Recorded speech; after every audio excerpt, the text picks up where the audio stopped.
kalau kita terjemahkan lebih detailnya dari Al-Quran. Karena dzikir, nama lain dari Al-Quran adalah adzikr. Siapapun yang berpaling dari peringatanku atau dari Al-Quran, fa inna maka sungguhnya lahu bagi orang itu ma'isyatan kehidupan dongka yang sempit. Jadi orang yang berpaling dari Al-Quran kehidupannya sempit. Oh itu nyatanya orang-orang kafir kehidupannya lapang Ustaz. Lapang dohirnya, batinnya kan kita tidak tahu. Nah jadi orang kalau berpaling dari kehidupan, dari peringatan atau dari Al-Quran, dari peringatan Allah atau dari Al-Quran itu hidupnya pasti apa? Sempit. Walaupun secara materi tampak lapang, tapi sebenarnya dadanya sempit. Jepang itu tingkat bunuh dirinya tinggi.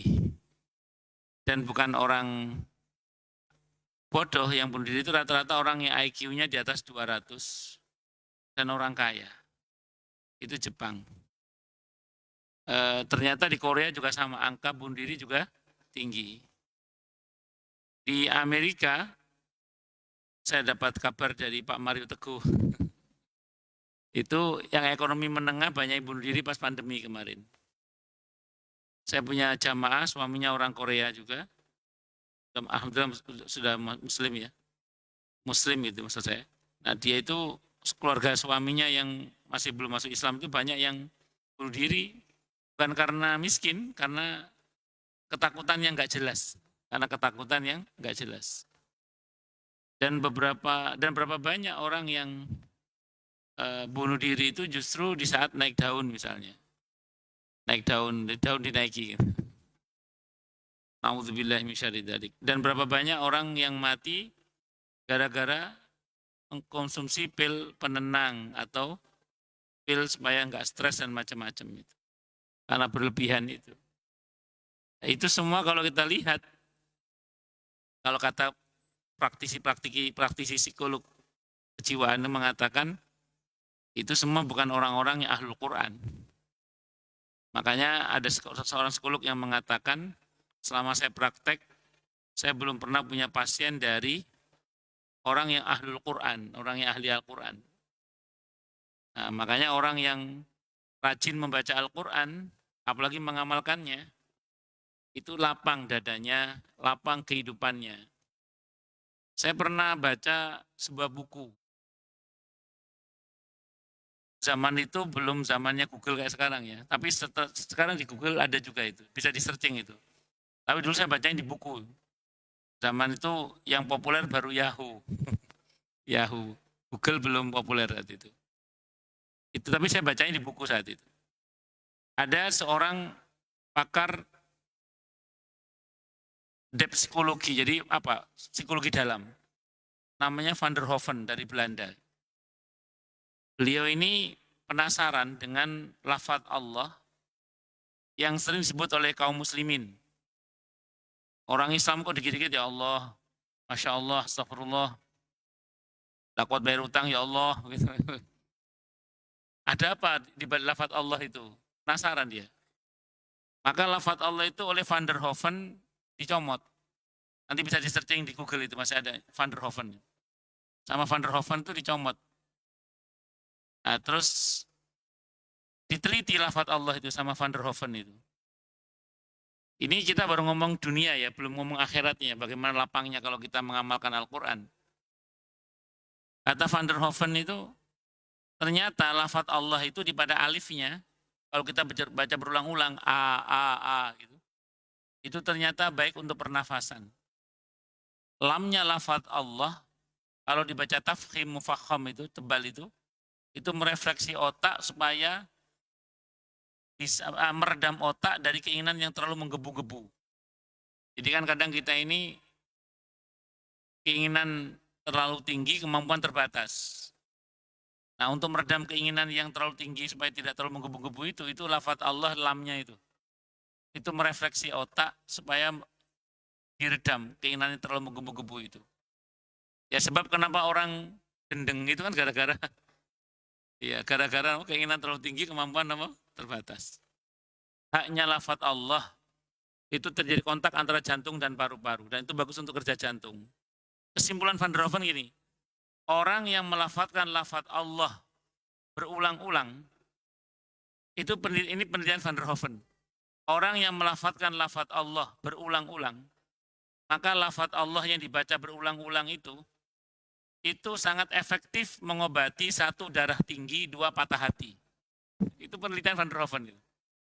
Jadi lafadz Allah yang dibaca berulang-ulang itu, lafadz Allah itu efektif mengobati 1 darah tinggi, 2 apa? Patah hati. Rupanya penelitian Van der Hoeven ini dikembangkan oleh para dokter di Amerika Utara. Dikembangkan oleh para dokter di Amerika Utara, tidak hanya lafadz Allah, tapi keseluruhan Al-Quran. Karena Al-Quran itu unik. Antara Hamzah dengan Ain pelafatannya beda. A, Sin, Shin, Swad itu beda. Dal sama Dal, Dha itu beda. To sama Ta itu beda. Ada apa? Unik. Diteliti oleh para dokter di Amerika Utara. Itu menyempurnakan penelitiannya Van der Hoeven. Disimpulkan oleh para dokter di Amerika Utara itu, orang yang rajin membaca Al-Quran dengan baik dan benar, maka di dalam diri orang itu akan terdapat benteng psikis, benteng kejiwaan, yang membuat orang itu tidak mudah kena penyakit psikis. Nah menariknya, ini menariknya, Van der Hoeven itu memberlakukan bagi pasiennya apapun agamanya, kalau dia ingin sembuh dari penyakit jiwanya, maka dia harus belajar membaca Al-Quran dengan baik dan benar. Itu Van der Hoeven di Belanda itu. Jadi Van der Hoeven itu memberlakukan bagi pasiennya apapun agamanya, kalau ingin sembuh dari penyakit jiwanya, maka dia harus belajar membaca Al-Quran dengan baik dan benar. Itu Van der Hoeven. Allahu Akbar. Makanya Al-Quran ini melapangkan. Nah sebab kenapa orang yang stres, bunuh diri dan macam-macam itu, walaupun secara ekonomi mereka mapan, itu ya karena sempitnya kehidupan mereka secara batinia itu. Al-Quran itu melapangkan. Bos Hyundai itu, mobil Hyundai itu bunuh diri gara-gara data keuangannya kebongkar. Padahal wong sugih. Allahu Akbar. Tapi orang yang beriman, belum punya pekerjaan aja udah berani nikah. Cicilan belum lunas sudah punya anak. Bismillah, modalnya bismillah. Itu modal bismillah itu rahasianya TNI selalu sering berhasil menyelamatkan sandera. Pengalaman teman-teman TNI itu kalau menyelamatkan sandera di luar negeri itu, pasukan dari luar negeri itu rata-rata berhitung pakai logika kan, dihitung nggak bisa mundur mereka. Kalau TNI yang maju, bismillah, mereka bismillah menang. Nah itu bedanya orang beriman dengan orang yang tidak beriman itu. Ada kelapangan dada. Dan Al-Quran itu melapangkan. Dan saya mengenai ada orang ahlu Quran insya Allah nggak akan kena penyakit jiwa lah, insya Allah. Ono yo berarti tidak masuk Quran dalam hatinya berarti. Itu contoh misalnya, mungkin jangan mau ngomong itu yang Kumaila atau apa jenenge. Kan katanya dia hafal Quran katanya. Ya pengecualian. Dan memang Nabi menyebut bahwa ada orang-orang tertentu nanti itu yang Al-Quran itu tidak melampaui kerongkongannya. Tapi secara umum Al-Quran itu melapangkan. Dan harusnya memang melapangkan. Kecuali memang dia bukan tulus ikhlas karena Allah untuk melafadzkannya, itu mungkin beda bab kasusnya itu. Tapi orang kafir aja membaca dia tercerahkan. Apalagi kalau dia seorang muslim membaca dengan iman. Itu seperti itu. Nah, kan sering orang berkata, itu mereka bukan muslim, tapi kok kehidupannya lapang, bla bla bla. Itu tampak di permukaannya aja. Tapi sisi dalamnya bisa jadi berantakannya luar biasa. Saya sering sebut Jepang karena kan Jepang sering dilulukan itu loh.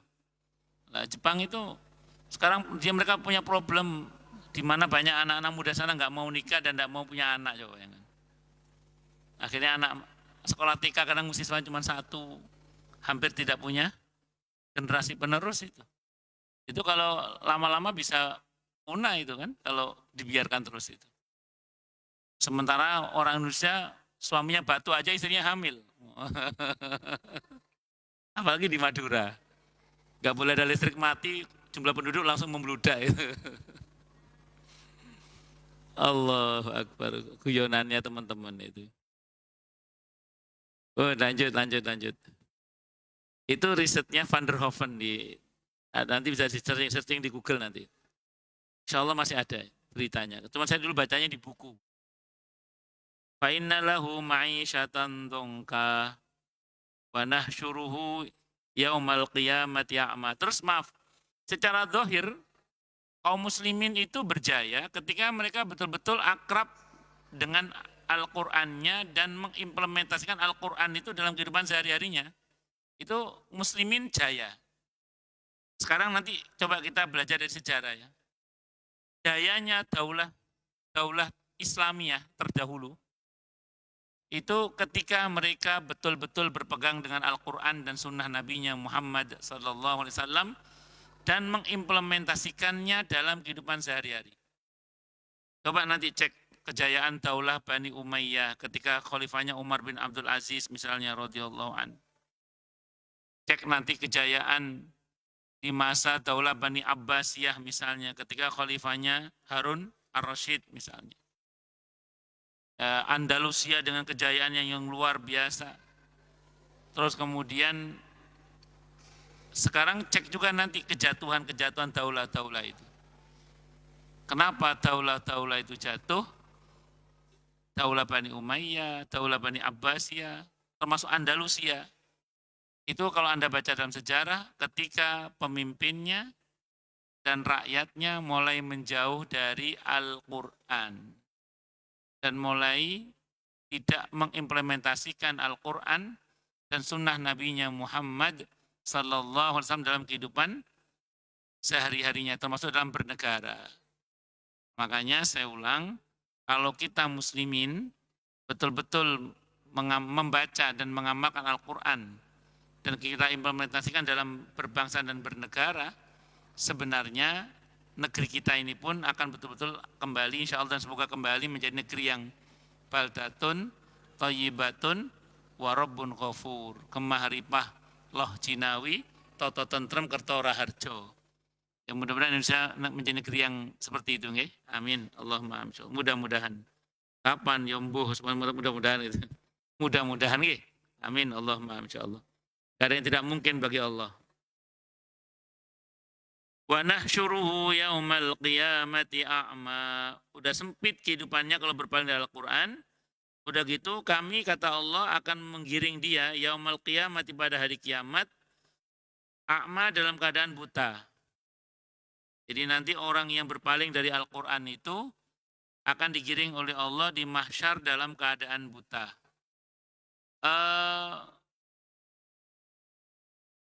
Saya mau bicara dari Yaumul Ba'ats ya. Setelah kiamat kan ada Yaumul Ba'ats, hari kebangkitan. Ketika manusia dibangkitkan, saya ulang ketika manusia dibangkitkan, saat itu tubuh manusia dibangkitkan sesuai dengan amalnya. Ayatnya di Azal-Zalah niku, yauma idzi yasdurun nasu ashtatan liyurau a'malahum. Pada hari di mana manusia keluar dari kuburnya dengan bentuknya yang ashtata. Ashtata itu bentuk jamak dari kata syatta.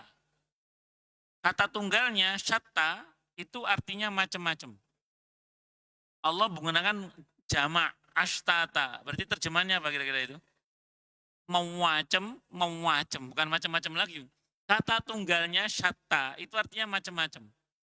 Ini Allah menggunakan jamak ashtata. Berarti apa? Macam, bukan macam-macam lagi, macam. Liyurau a'malahum, agar diperhatikan kepada mereka akibat dari perbuatan-perbuatan mereka.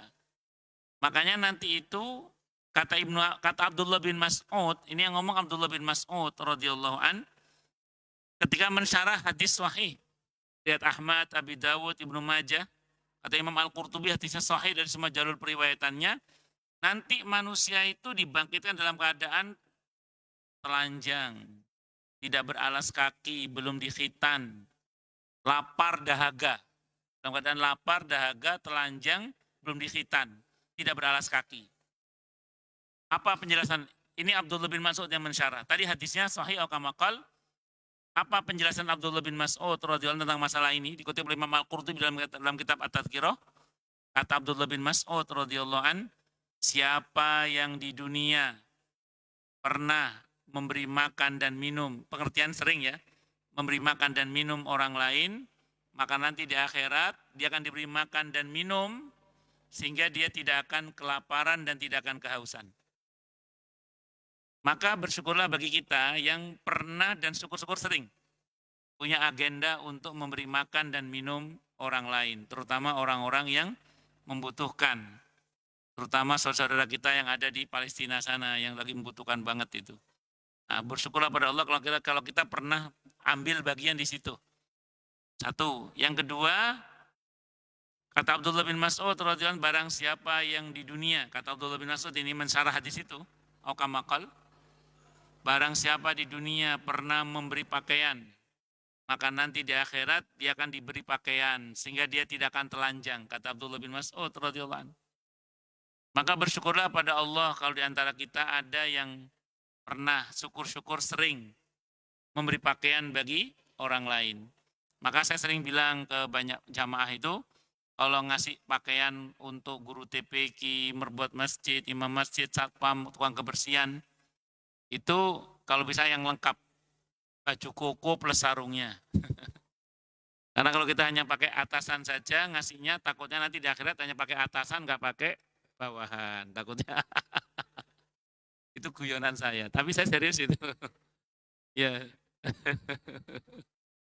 Ya, jadi kalau ngasih imam masjid, merbuat masjid, guru TPQ, atau satpam atau apa namanya ini tukang kebersihan yang lengkap. Oh, lanjut. Nah, terus kemudian berikutnya, barang siapa yang di dunia pernah ngasih tumpangan kendaraan, kata Abdullah bin Mas'ud radhiyallahu anhu, apalagi ngasih kendaraannya ya, maka nanti di akhirat dia akan diberi kendaraan sehingga dia tidak akan jalan kaki. Nah, mungkin gini ya, ini menarik.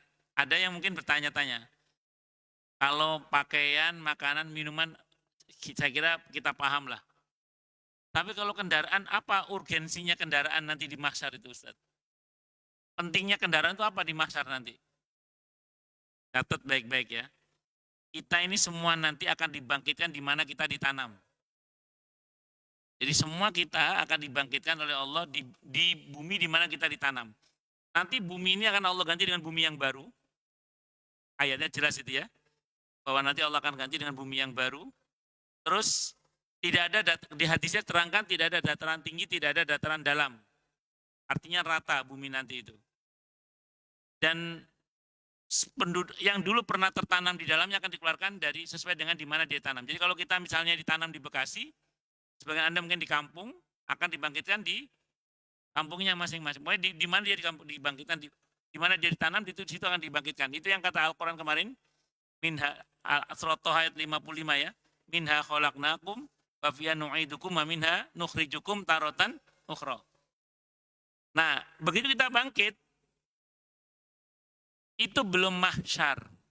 Mahsyar itu artinya titik kumpul. Titik kumpulnya itu di mana? Di bumi Syam. Jadi kita ini nanti misalnya kita meninggal di Indonesia, itu dibangkitkan di Indonesia, tapi titik kumpulnya itu Syam nanti itu. Syam itu sekarang ya Palestina dan sekitarnya itu. Itu titik kumpulnya. Lah kalau dari Indonesia ke sana jalan kaki kira-kira keju nampak keju. Nah kira-kira gitu. Nah kalau kita pernah ngasih tumpangan kendaraan, jalan ke sana itu pakai kendaraan, ngeten loh. Paham nomboten? Nah jadi kendaraan itu penting. Maka saya ulang bersyukur pada Allah bagi siapapun yang pernah ngasih tumpangan kendaraan. Syukur-syukur pernah ngasih kendaraannya. Itu kata Abdullah bin Mas'ud itu gitu. Nah nanti itu kita titik kumpulnya di Syam. Kalau kita meninggalnya di Indonesia, jalan ke sana pakai kendaraan kan enteng gitu loh. Pun. Dan di hadis itu ceritakan nanti, kendaraan itu ada yang dinaiki berlima, berempat, bertiga, berdua, ada yang sendiri. Tergantung dulu dia bersekutu dalam beramal apa tidak. Jadi kalau misalnya ada orang yang dulu bangun apa bersama-sama, nanti bersekutu bareng-bareng naik kendaraan itu. Bareng-bareng.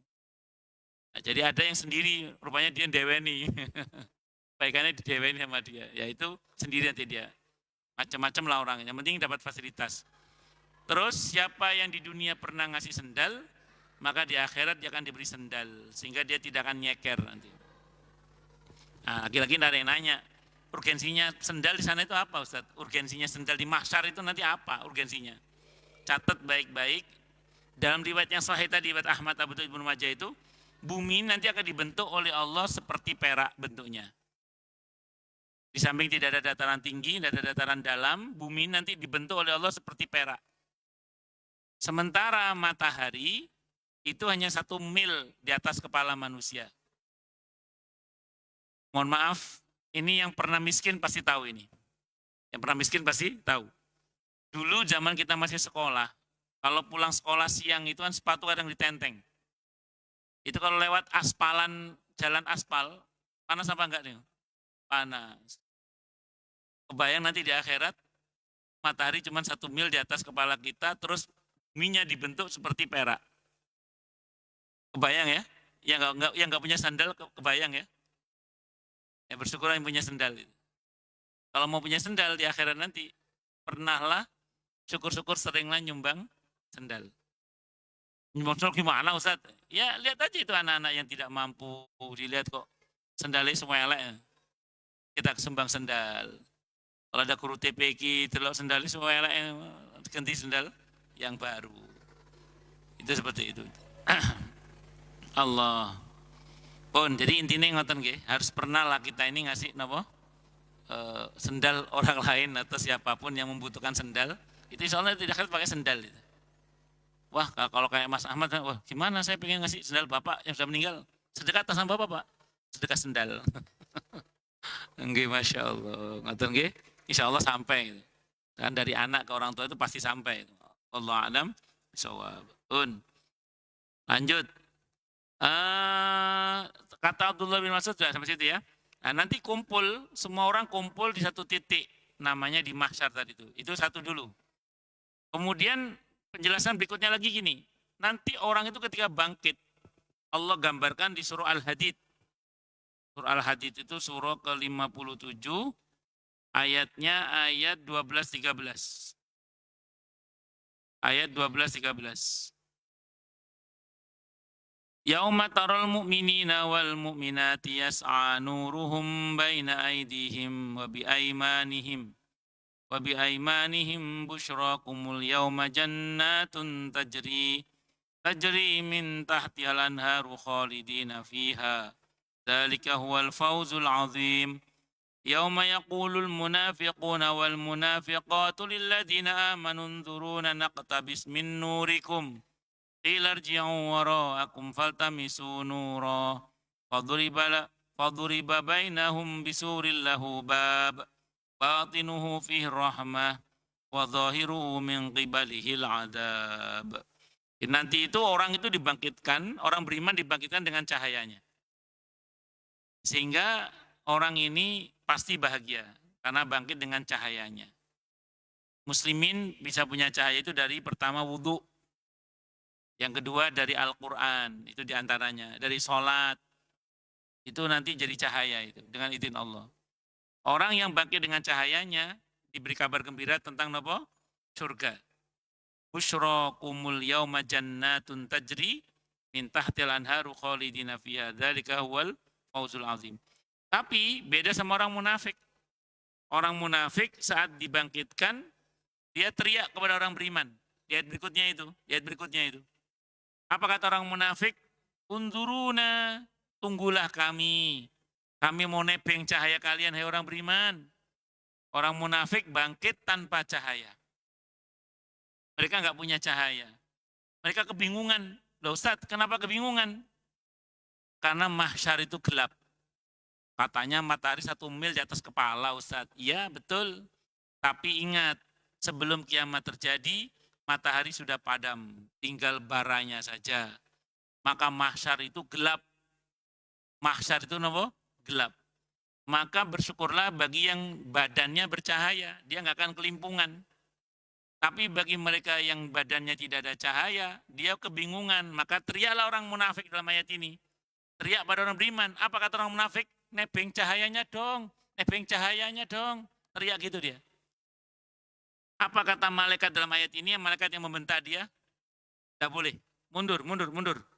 Cari sendiri cahayamu. Kata malaikat gitu. Jadi kata malaikat, qilarji'u wara'akum faltamisu nura. Mundur, mundur, tidak boleh. Tidak boleh gabung sama orang beriman. Karena nanti dikapling, tidak bisa gabung orang beriman sama orang munafik itu. Sana cari sendiri cahayamu, cari sendiri cahayamu. Dibentak oleh malaikat, tidak boleh nebeng cahaya orang beriman. Maka apa yang terjadi? Dibuatlah dinding pemisah antara orang beriman dan orang-orang munafik itu. Yang ada pintu menghubung di antara tembok itu, bagian dalamnya ada rahmat, di bagian luar ada adab. Apa adab di mahsyar nanti? Tenggelam oleh keringatnya sesuai dengan kadar amalnya. Kalau yang bagian dalam ada rahmat, apa rahmat? Fasilitas di mahsyar itu apa aja nanti itu? Di antaranya dhillun yauma la dhilla illa dhilluh. Naungan pada hari di mana tidak ada naungan kecuali naungan Allah. Dalam hadis Sahih Muslim untuk 7 model orang. Saya nggak hafal urutannya tapi insya Allah saya hafal satu-satunya. Yang pertama, al-imamul adil, pemimpin yang adil. Yang kedua, syabun nasya'a fi ibadatillah, pemuda yang tumbuh dalam beribadah kepada Allah. Dari akil balik sampai mati baik terus. Yang kedua, yang ketiga, orang yang hatinya terpaut dengan masjid. Baru keluar dari masjid sudah berkata, saya kapan kembali ke masjid, saking kangennya sama masjid. Yang ketiga, yang keempat, orang yang saling mencintai karena Allah, bertemu karena Allah, berpisah karena Allah. Yang kelima, orang yang sedekah secara sembunyi-sembunyi. Yang tangan kanan memberi, kata Nabi, tangan kiri tidak tahu. Kemudian yang keenam, orang yang menangis dalam kesendiriannya karena Allah. Yang ketujuh, nggak urut ya, tapi 7 orang itu lah. Yang terakhir, seorang lelaki yang dirayu oleh wanita yang cantik dan kaya. Ayo. Syaratnya yang rayu harus cantik dan kaya. Dia bisa, untuk diajak berzina, dia bisa menolak sambil berkata, inni akhafullah. Nah. Saya takut kepada Allah. Tapi dengan catatan yang rayu harus cantik dan kaya. Ya, syaratnya itu. Apa bedanya cantik kaya sama cantik gak kaya? Bedanya di perawatannya. Mandi lulur, mandi lumut, mandi sumur, mandi susu, mandi coklat. Belum serum kinclongnya. Belum kolagennya. Wes, macam-macam. Namanya ada cantik dari sananya, ada cantik dari dananya. Kalau kaya ini enggak cuma dari sananya, tapi dari dananya juga. Nah, ini kok bisa nolak sambil berkata saya takut kepada Allah, maka masuk dalam kategori itu. Termasuk di antara yang dapat fasilitas nanti adalah orang-orang yang mendapatkan mimbar-mimbar dari cahaya. Siapa ini? Untuk orang-orang yang saling mencintai karena Allah. Bertemu karena Allah, berpisah karena Allah. Untuk yang ini saya sering bilang di mana-mana itu. Semoga kita termasuk yang itu. Amin insya Allah. Kan insya Allah kita ini semua saling mencintai karena Allah. Ini bertemu juga karena Allah. Nggih. Nanti berpisah juga karena Allah. Allahu Akbar. Nah, terus kemudian termasuk di antara fasilitas di mahsyar itu adalah haud, telaga Rasulullah Muhammad sallallahu alaihi wasallam. Untuk telaga ini tiketnya cuma satu. Itu diakui sebagai umat Nabi Muhammad sallallahu alaihi wasallam. Pun lanjut. Semoga kita mendapatkan fasilitas itu ya. Amin. Allahumma amin insyaallah. Mudah-mudahan.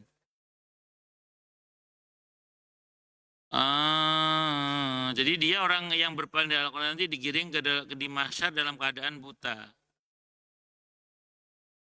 Allah dia berkata, Rabbi wahai Rabbku, wahai Tuhanku, lima kenapakah hasyartani engkau giring aku di mahsyar, maksudnya a'ma dalam keadaan buta.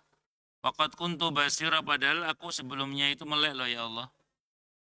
Saya tadinya melek loh ya, sekarang kok buta. Padahal tadi melek, sekarang kok jadi buta begini, kenapa ini?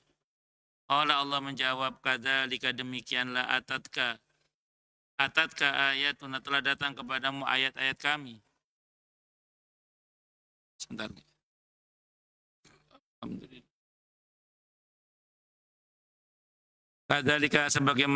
Kadzalika demikianlah atatka, telah datang kepadamu ayat-ayat kami. fanasitaha maka kamu pun melupakan ayat kami.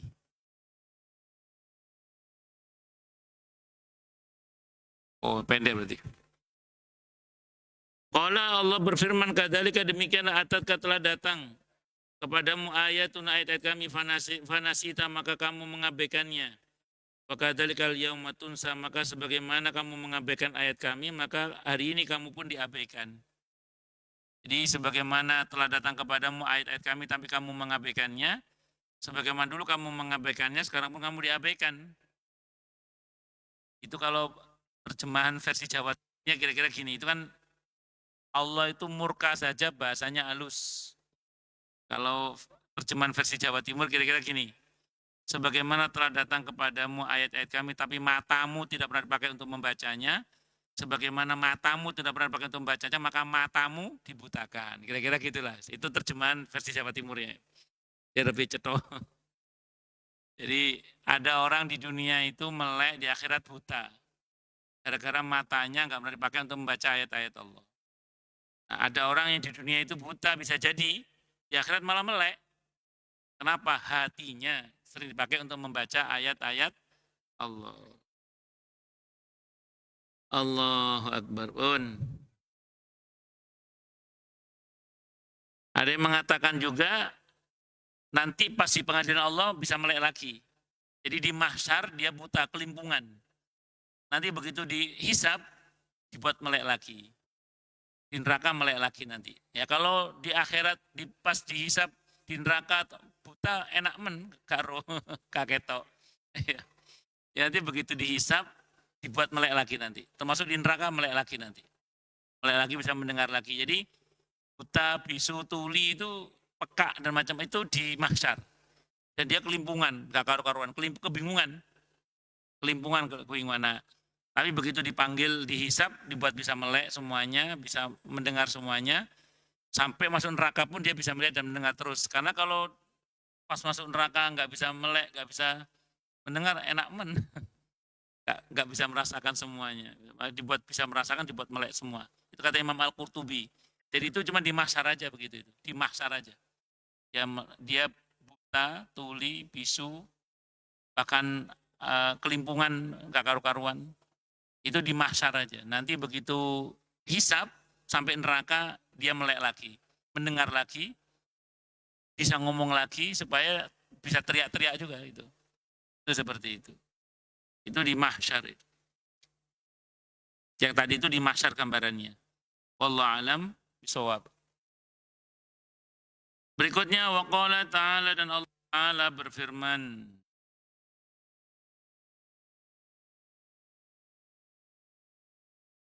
Sekarang di surah Shad.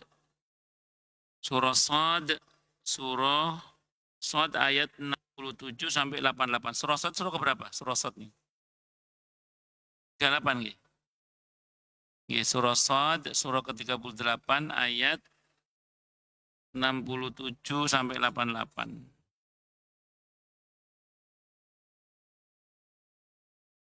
A'udzu billahi samii'il 'aliim minasyaitonir rajim. Qul huwa naba'un 'adzim. Qul katakanlah wahai Nabi, huwa Al-Qur'an itu adalah naba'un 'adzim. Berita yang penting, berita yang agung, berita yang agung. Ada Al-Qur'anul Karim, Al-Qur'an yang mulia. Tapi ini termasuk yang Al-Qur'anul 'Adzim, Al-Quran yang agung, Al-Quran yang besar, yang maha besar, yang agung.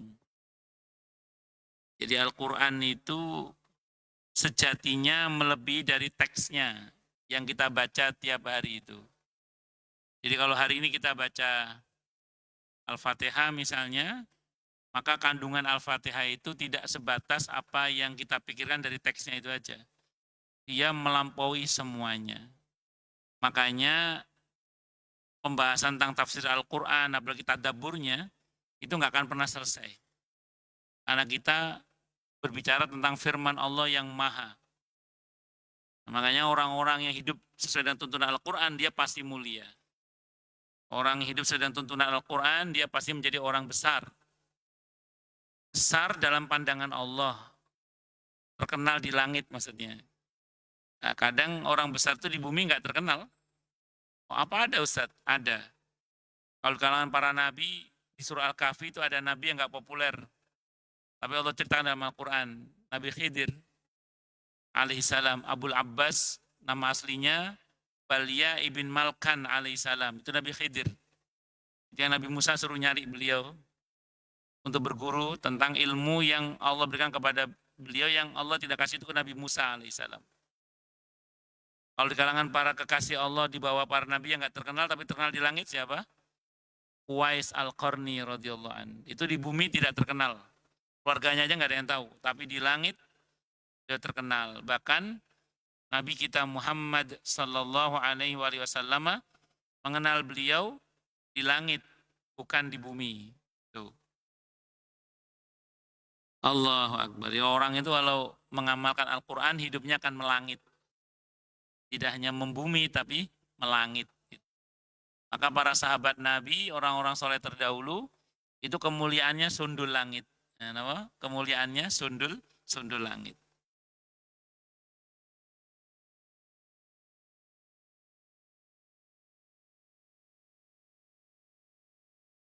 Makanya ada istilah keramat gandul, ada keramat sundul.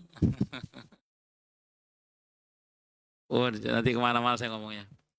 Antum anhu mu'ridun. Yang kalian berpaling dari Al-Quran. Yang kalian anhu dari Al-Quran mu'ridun berpaling. Berpaling dari apa? Al-Quran. Padahal Al-Quran itu penting loh. Kok kamu itu malah berpaling. Meleng-meleng Al-Quran di depan kamu kok gak mau membacanya, gak mau mentadaburinya, gak mau mempelajari tafsirnya. Padahal Al-Quran ini adalah sesuatu kalamullah yang sangat besar, sangat penting. Itu seperti itu. Kita ini sering berburu buku kiat-kiat sukses. Al-Quran itulah sebenarnya. Kalau kita mau pelajari dengan sungguh-sungguh, kiat kesuksesan yang luar biasa. Islam dulu pernah mencapai kejayaannya dengan prestasinya yang luar biasa dalam segala bidang. Yang ekonomi, sosial, politik, budaya, pasukan, perangnya, dan macam-macam. Teknologinya, ilmu pengetahuannya. Itu ya barokahnya mengamalkan Al-Quran. Kalau kita mau jujur objektif bicara tentang temuan-temuan di masa lalu, temuan-temuan terkait dengan pesawat terbang, kapal selam, dan aneka teknologi yang hari ini mendunia itu ternyata inspirasi dasarnya adalah Al-Quran. Yang konsepnya dicuri oleh Barat itu. Allah. Maka nalia min ilmin bil malail a'la id yakhtasimun. Aku tidak mempunyai pengetahuan sedikit pun tentang al-mala'ul a'la, malaikat itu ketika mereka berbantah-bantahan. Iyuha ilayya illa annama ana nadhirum mubin. Yang diwahyukan kepadaku bahwa aku hanyalah seorang pemberi peringatan yang nyata. Idh qala rabbuka lil malaikati inni khaliqum basyaram min tin. Ya, Nabi aslinya nggak tahu tentang perdebatan para malaikat itu sampai diberitahu oleh Allah. Nah, bagaimana cerita perdebatan itu? Bukan perdebatan istilahnya, diskusi antara Allah dengan para malaikat. Karena malaikat ini bukan mendebat Allah bukan, tapi lebih kepada bertanya untuk mencari tahu. Jadi malaikat ini dasarnya taat, bukan maksiat ya. Beda sama Bani Israel yang dulu membantah Nabi Musa. Itu konteksnya memang mereka itu berbantah-bantahan karena menentang. Jadi kalau malaikat, istilah berbantah di sini bukan berbantah-bantahan sebagaimana Bani Israel membantah Nabi Musa, bukan. Tapi mencari tahu apa yang mereka tidak tahu. Maka pertanyaan mereka bukan bantahan, tapi pertanyaan untuk mencari tahu. Apa yang para malaikat tidak ketahui. Idh qala rabbuka lil malaikati inni khaliqum basyaram min tin. Insyaallah ini akan kita bahas di pertemuan yang akan datang. Oke, monggo silakan yang mau tanya dulu. Idh qala rabbuka lil malaikati inni khaliqum basyaram min tin, insyaallah kita bahas nanti. Kalau enggak ada saya teruskan lagi gitu maksud saya. Oke, monggo silakan. Oke, monggo.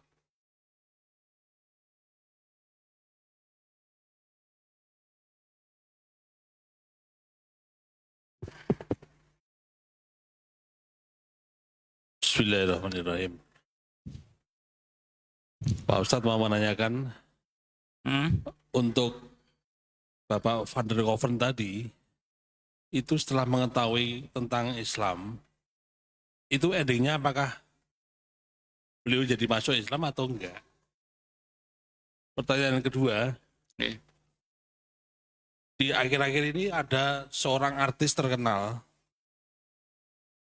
dia keluar-keluar di media sosial bahwa dia murtad setelah dia umroh. Itu penjelasannya seperti apa Pak Ustadz ya? Kok orang murtad setelah umroh itu? Demikian, terima kasih. Yang pertama mengenai Van der Hoeven, apakah dia masuk Islam? Saat saya baca buku itu tahun 2005-an saya baca buku itu.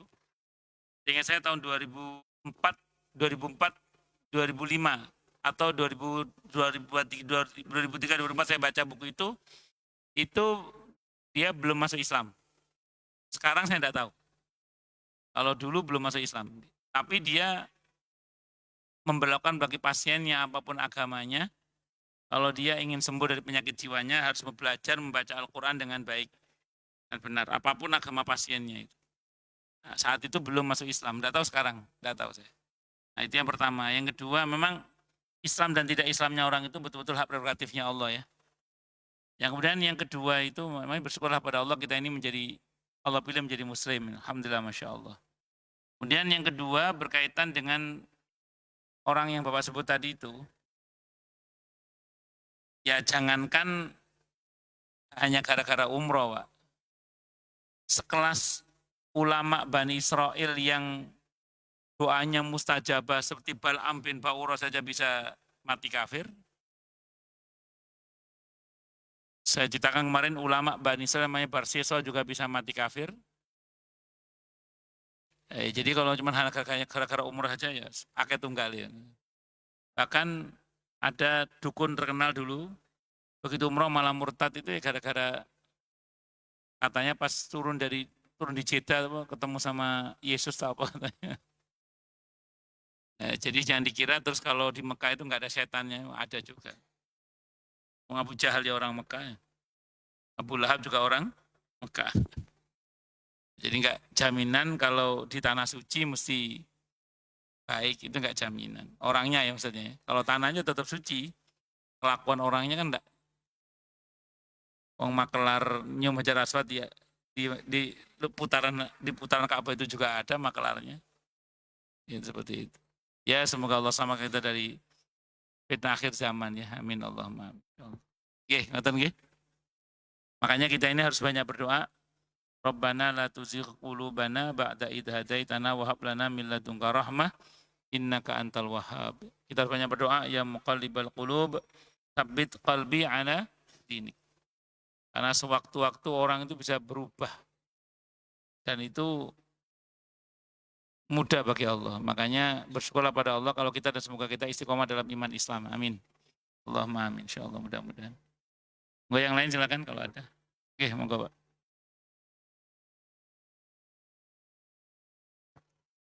Ya. Assalamualaikum warahmatullahi wabarakatuh. Waalaikumsalam warahmatullahi wabarakatuh.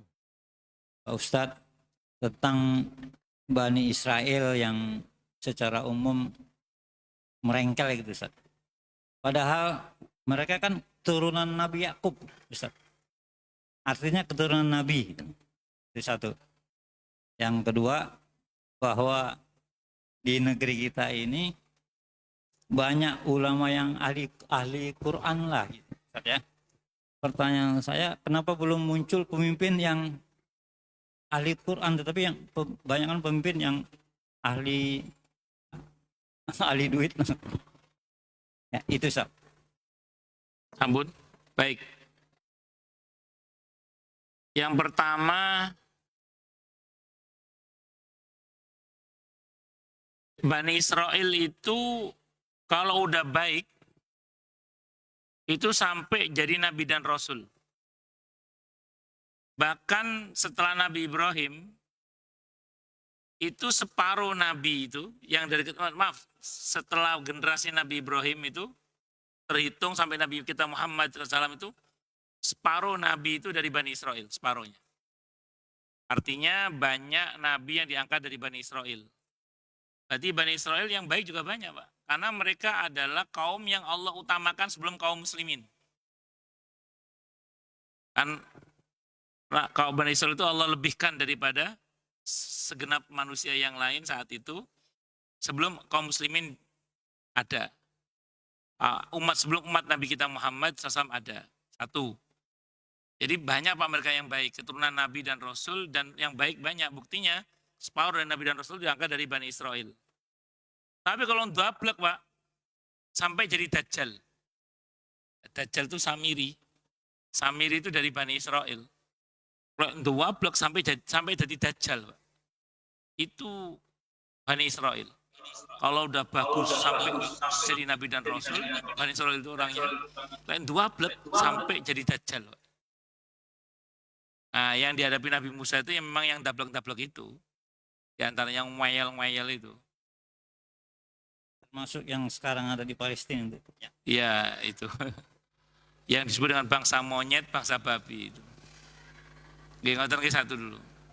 Jadi yang baik juga banyak. Yang baik, yang masuk Islam yang baik. Itu satu.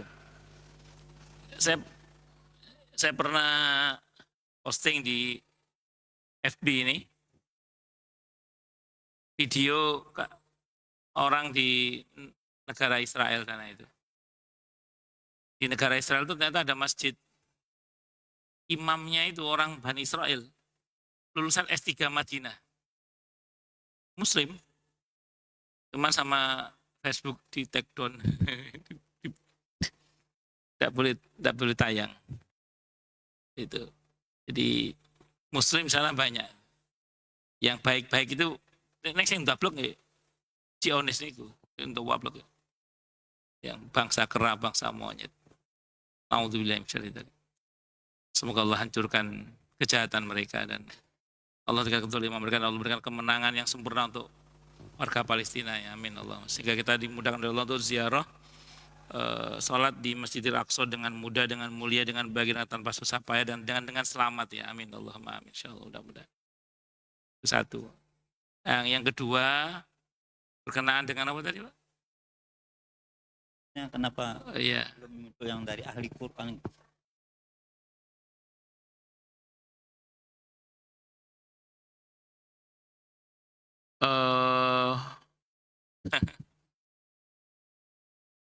Ya, mungkin ini pelajaran buat kita bersama ya.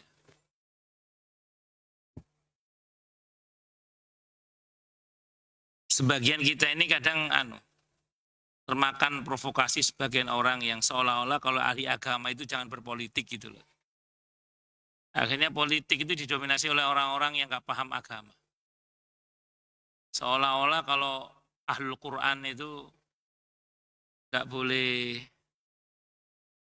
punya peranan di politik praktis. Akhirnya ya politik Senayan dikuasai oleh orang-orang yang gak ngerti Al-Quran. Gitu. Ya kita bersyukurlah pada Allah, walaupun ini masih merintis tentunya, masih berproses dan masih terus berjuang kan. Ada sebagian kaum muslimin dengan tokoh-tokohnya yang mencoba membangkitkan kesadaran kaum muslimin untuk berpolitik. Agar ahli-ahli agamanya juga melek politik. Syukur-syukur punya kemampuan berpolitik praktis dan aktif dalam politik praktis.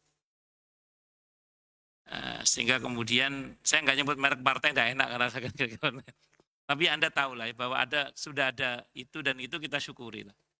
Ya mudah-mudahan kedepannya muncul pemimpin-pemimpin yang Qurani. Pemimpin-pemimpin yang memang paham betul Al-Qur'annya dan bisa mengimplementasikan Al-Qur'an dalam kehidupan sehari-harinya. Ya kita bersyukurlah. Itu sudah mulai ada Pak. Di Indonesia sudah mulai ada. Mudah-mudahan ke depan terus ada dan semakin membaik itu. Apalagi itu dipelihara dalam satu mekanisme kajian-kajian ilmu yang berjenjang dan beruntut. Sehingga kemudian diharapkan nanti akan muncul pemimpin-pemimpin yang betul-betul Qur'ani gitu. Mudah-mudahan. Kita semakin lagi berproses. Saya kira itu. Wallahu a'lam bishawab. Kalau kita baca sejarah di Jawa itu, Wali Songo itu dulu aktif berpolitik. Sunan Ampel itu pasca jatuhnya Majapahit. Tapi jangan terprovokasi sama buku Sabdo Palon Darmo Gandul ya, itu bikinannya orang PKI itu. Itu menfitnah Wali Songo dan seterusnya terkait dengan jatuhnya Majapahit. Itu kalau kita baca dalam sejarah Wali Songo itu, Sunan Ampel itu sempat jadi Raja Demak Bintoro itu selama 500 hari. Kurang lebih 500 hari. Sebelum Raden Fatah betul-betul siap menjadi Raja Demak. Artinya dulu ulamanya itu aktif dalam berpolitik Pak, dulu itu. Karena memang ya, salah satu hal yang sangat efektif dalam berdakwah itu pakai kekuasaan. Kalau kata Imam Ghazali itu, agama itu kuat kalau ditopang dengan kekuatan politik. Dan politik akan kuat kalau ditopang dengan agama. Maka dua-duanya itu harus saling berkait bertaut harusnya itu. Itu idealnya. Sunan Giri itu gurunya para raja. Seseorang yang belum pernah belajar di Giri Kedaton, dia tidak bisa dinyatakan bisa jadi raja. Jadi kalau mau jadi raja pada masa itu harus belajar ilmu tata negaraan, gitu ya, ilmu politik yang itu ke Sunan Giri. Sunan Giri itu gurunya para politisi, Pak. Dan dia mencetak banyak raja. Itu Sunan Giri itu. Nah, terus kemudian kita tahu siapa Raden Syahid Sunan Kalijogo. Dia bangsawan yang ulama yang juga bangsawan. Artinya dulu Wali Songo itu tidak hanya sekedar berdakwah dari masjid ke masjid, tapi juga dari parlemen ke parlemen atau seterusnya tadi. Itu seperti itu. Nah, jadi kalau kita belajar dari situ, ya sepatutnya lah memang ulama-ulama kita aktif dalam berpolitik, walaupun tidak berpolitik praktis karena tidak semuanya punya kemampuan, paling enggak membuat masyarakat melek politik. Pentingnya menumbuhkan pemimpin-pemimpin yang Qur'ani, pemimpin-pemimpin yang wakil-wakil rakyat yang istilahnya itu melek Islam dan seterusnya itu. Saya kira itu ya. Wallahu a'lam bishawab.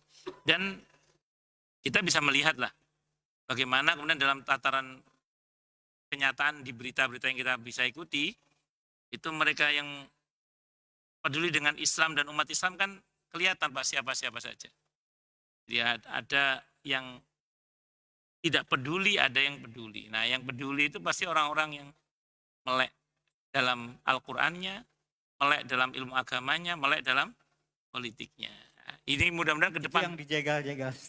Ya mudah-mudahan ke depannya lahir pemimpin-pemimpin yang Qur'ani lah, amin Allah. Ya ini lagi nanam Pak, lagi nanam. Mudah-mudahan sih berhasil. Ya biasalah bahwa dalam perjuangan ada yang menghalangi itu pastilah. Ngoten nggih? Wallahu alam bishawab. Oke, monggo yang lain silakan.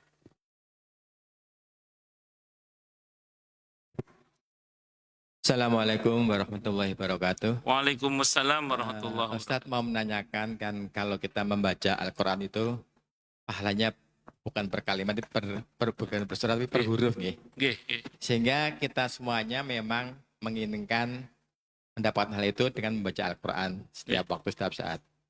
Padahal kan jelas di situ ada terjemahannya, bahkan tafsirnya.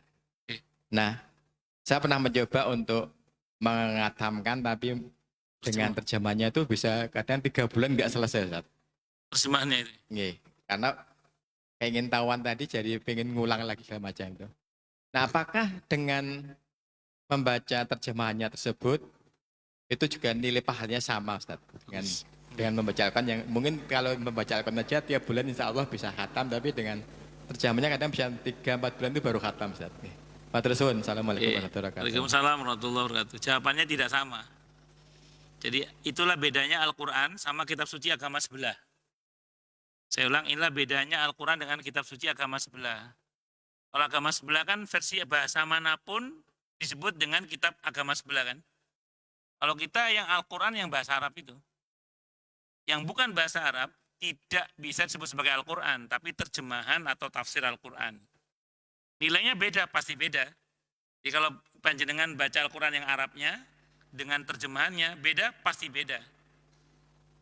Nah, terus gimana supaya kita berdua-duanya?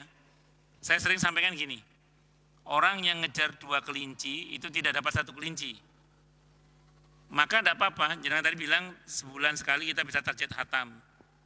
Di sela-sela khutmul Quran itu, di sela-sela kita membaca Arabnya, sediakanlah waktu untuk membaca terjemahannya, syukur-syukur tafsirnya. Supaya kita tidak hanya baca tapi juga paham, bahkan bertadabur, mentadaburi isi Al-Quran itu. Jadi kalau ditanya apakah sama, tidak sama. Kenapa? Karena itulah bedanya Al-Quran dengan kitab suci agama sebelah. Kitab suci agama sebelah itu versi Inggris namanya kitab agama sebelah itu. Versi Jawa, versi Indonesia, versi Perancis, versi bahasa apa saja dibilang itu agama, itu kitab suci agama sebelah. Kalau kita tidak, yang Al-Quran itu hanya yang berbahasa Arab. Yang bukan berbahasa Arab, kayak berbahasa Indonesia, berbahasa selain Arab lah, itu terjemah namanya. Atau tafsir. Itulah bedanya Al-Quran dengan agama sebelah itu. Nah, di agama sebelah itu ketika ada perubahan kata, ya itu biasa. Itu. Makanya agama sebelah itu kitab sucinya terbitan tahun 2001 sama terbitan tahun 2005 aja kadang ada perbedaan. Ya itu kan tidak boleh terjadi pada kitab suci. Kitab suci itu firman Tuhan. Kok tiba-tiba ada perubahan, yang berubah siapa? Kan seperti itu. Nah, makanya itulah bedanya Al-Quran dengan kitab suci agama sebelah nih. Ngaten nggih? Nggih, tetap beda. Wallahu a'lam bishawab. Monggo yang lain silakan. Assalamualaikum warahmatullahi wabarakatuh. Waalaikumsalam warahmatullahi wabarakatuh. Ustadz, mohon pencerahannya untuk kiat-kiat agar kita bisa istiqomah, di mana tujuan kita itu insya Allah adalah di akhirnya kita adalah husnul khotimah gitu Ustadz. Nah kira-kira kiat-kiatnya apa, karena kita kadang terpengaruh naik turunnya keimanan kita gitu Ustadz. Demikian, Assalamualaikum warahmatullahi wabarakatuh. Waalaikumsalam warahmatullahi wabarakatuh. Di awal-awal itikaf kemarin sempat saya bahas gitu. Jadi saya terangkan kembali apa, karena diulang pertanyaan, saya ulang kembali penjelasan saya. Jadi intinya ngeten Pak, kalau iman kita naik turun itu normal namanya. Alhamdulillah, bersyukurlah pada Allah kalau iman kita naik turun Pak. Karena hanya para nabi saja yang imannya grafiknya naik terus. Hanya para nabi saja. Para nabi dan rasul alaihi wassalatu wassalam. Hanya para malaikat saja yang imannya stabil, Pak. Hanya para malaikat yang imannya stabil, kuat terus. Kalau kita, Pak, manusia, normalnya iman kita naik turun. Jadi kalau Bapak dan saya, kita imannya naik turun, bersyukurlah pada Allah. Yang bahaya itu kalau iman kita keluar masuk, Pak. Itu yang bahaya itu. Maka jaga jangan sampai iman kita keluar masuk. Tapi kalau naik turun itu masih normal. Makanya di dalam kajian Islam itu dibahas juga tentang futur. Futur itu apa? Muales. Nah, kadang orang itu ada mualnya Pak, mualesnya itu. Dan misal diakomodir, kata Nabi kalau malesnya jatuh pada sunnah, selamat. Maksudnya dia semales dia masih taat, selamat dia. Tapi begitu muales kok durhaka, itu bahaya udah. Contoh Pak, ada orang ngomong ke saya gini, Ustadz, suami saya udah beberapa bulan ini futur. Muales tadi itu. Dan sudah beberapa bulan ini enggak sholat 5 waktu. Loh, itu bukan futur namanya. Sudah durhaka kepada Allah. Itu yang saya bilang tadi, rawan imannya keluar masuk. Jadi kalau dia masih sholat, walaupun tidak pakai qobliyah ba'diyah, itu masih aman Pak, naik turun itu namanya. Kan ada orang kalau lagi malas itu kan kadang nggak lengkap paketnya gitu ya. Tapi yang pokok dia kerjakan, itu masih aman Pak. Yang bahaya itu kalau sudah yang pokok dia tinggalkan. Oh itu ruwet itu urusannya. Naudzubillah min syarri dzalik. Makanya saya ulang, selagi grafik iman kita naik turun itu masih normal. Nah, yang perlu kita jaga gini Pak. Harapannya sih grafiknya kalaupun naik turun, grafiknya tetap mudah-mudahan terus naik. Jadi kalaupun misalnya naik terus turun itu nanti segini, gini. Gitu. Harapannya sih gini harapannya. Tapi namanya orang Pak, kadang anjlok juga namanya manusia. Rumusnya, ini rumusnya. Ini nanti Bapak bisa searching terkait dengan konsep istiqomah menurut para ulama ya. Nanti bisa Bapak baca. Hampir semua ulama yang saya baca penjelasan tentang istiqomah itu apa coba? Istiqomahnya manusia itu bukan mulus Pak, bukan lurus, gak ada bengkok-bengkoknya, bukan. Kadang orang ada bengkoknya juga Pak, yang penting segera diluruskan kembali. Kadang kita ada putusnya juga Pak, yang penting sambung kembali. Kadang kita ada jatuhnya Pak, yang penting kita punya kesadaran untuk bangun kembali. Kadang kita ada kotor-kotornya, mandi lagi. Terus gitu aja, sampai kapan? Sampai ketemu dengan Allah. Makanya gini, menarik ini. Ketika ada beberapa tabi'in memahami firman Allah di surah Hamim As-Sajdah, surah Fusilat, surah ke-41 ayat 30 itu tentang innal ladzina qalu rabbunallah tsumma istaqamu tatanazzalu alaihimul malaikatu alla takhafu wa la tahzanu wa basyiru bil jannati allati kuntum tu'adun dan seterusnya itu. Itu dalam ayat itu kan sesungguhnya orang-orang yang berkata, tidak hanya berkata tapi berkeyakinan rabbunallah, Tuhan kami adalah Allah, pemelihara kami adalah Allah, yang mengatur kami adalah Allah, yang mengatur nasib kami adalah Allah. Terus kemudian mereka konsisten, ajak, continue, terus-menerus dalam keyakinannya itu, istiqomah. Maka keturun kepada malaikat dalam jumlah yang besar sambil berkata, jangan takut, jangan sedih. Kalau sampai matinya dia seperti itu, malaikat akan mengatakan, Anda tidak usah khawatir, Anda dijamin masuk surga. Wis. Sebagian tabiin saat itu memaknai, berarti kita harus istiqomah. Istiqomah dari segi amalan, amaliyah. Abu Bakar dengar Pak, Abu Bakar dengar ada tabiin ngomong gitu, kita harus istiqomah dalam amaliyah. Kata Abu Bakar, kalau yang dimaksud dalam ayat ini adalah istiqomah amaliyah, siapa yang bisa? Kata Abu Bakar. Tidak ada yang bisa orang untuk lurus, tidak ada, kata beliau. Ayat ini bicara istiqomah dalam keyakinan Rabbunallah itu. Maka kita jangan pernah bergeser dari Rabbunallah itu. Bahwa Tuhan kami ini hanya Allah. Yang memelihara nasib kami, rezeki kami itu hanya Allah. Maka kita tidak bersandar, tidak berharap kecuali hanya kepada Allah. Tidak bergantung kecuali hanya kepada Allah. Itu yang kita nggak boleh geser, kata Abu Bakar. Soal amaliyah, ya tadi orang kadang ada mual-mualnya itu. Yang penting jangan sampai iman itu keluar masuk. Ngatan nggih Pak nggih? Wallahu a'lam bishawab. Intinya satu sih Pak, kalau baterai lemah dicas lagi gitu aja. Dicas lagi, dicas lagi. Termasuk hadir di majelis ilmu. Wallahu a'lam bishawab. Oke, monggo yang lain silakan kalau ada. Jelas semua nggih? Atau tidak jelas semua? Cukup dulu nggih? Kita tutup dengan hamdalah. Alhamdulillahirabbil alamin. Semoga kajian kita bisa bermanfaat, mubarakah fi dini wa dunya wal akhirah. Amin. Untuk kita, keluarga kita dan seluruh umat Islam semuanya. Amin. Dan mudah-mudahan kita semua dijadikan oleh Allah sebagai orang-orang yang sukses dunia akhirat. Amin. Selamat dunia akhirat, bahagia Amin. dunia akhirat. Dan dipermudah urusan kita oleh Allah fi dini wa dunya wal akhirah. Amin. Semoga Allah limpahkan hidayah selalu untuk kita. Amin. Semoga Allah tingkatkan selalu hidayah untuk kita. Amin. Dan semoga Allah berikan hidayah untuk siapapun yang melihat kita. Amin. Subhanakallahumma bihamdika. Asyhadu an la ilaha illa anta astaghfiruka wa atubu ilaik. Sallallahu alaihi Muhammad wa ala alihi wa sahbihi wasallam. Saya mohon maaf. Wassalamualaikum warahmatullahi wabarakatuh. Waalaikumsalam warahmatullahi wabarakatuh.